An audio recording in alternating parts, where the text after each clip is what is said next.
So in the waning days of July, when many county residents are away on vacation, the Montgomery County Council voted, get this, they voted 10-1 to kill a planned extension of the Midcounty Highway. The sole vote in support of the expansion plan came from Council Member Marilyn Balcom, who I will say was a classmate of mine in leadership Montgomery a long time ago. Mike, the M83 expansion has been on the books, well, I don't know, 35 years? Probably 45. So what does it take to get a highway expansion bill passed? It's crazy. I can't believe that they actually did it. And it just shows the short-sightedness of, quite honestly, of a lot of the actions that the council and the current county executive are taking.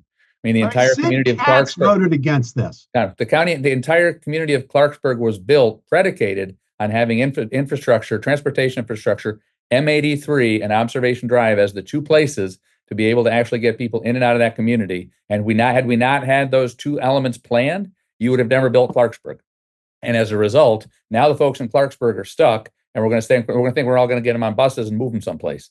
I actually don't know what the council was thinking. It makes no sense. It's a really good play going into a political year, I suppose, if you're trying to get the environmental vote. But if you actually want to talk to the residents in the community who actually have to live here and run their businesses here, it was a horrible move. And I think it's just one more element of a horrible signal that they're sending to the broader community.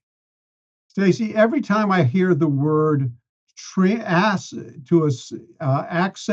transit needs, it gives me a headache, because as Mike pointed out, that means buses. And I can tell you from everyone I know that's ever taken those ride-on buses, they may be necessary, but they would much rather be in a car. So is this just a cabal of Silver Spring, Tacoma Park, and Bethesda on the county council controlling things?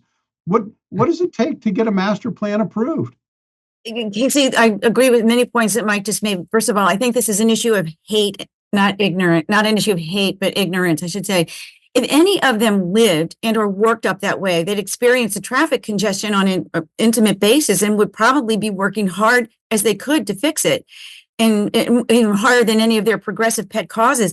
I think the folks who govern and live down county still think of up county as country and want to keep it that way.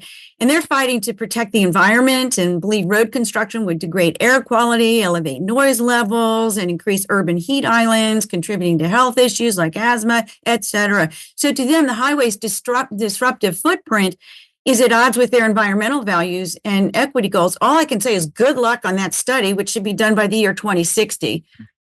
Well, if Kathleen Kennedy Townsend had been elected governor instead of Bob Ehrlich, we'd still be studying the ICC.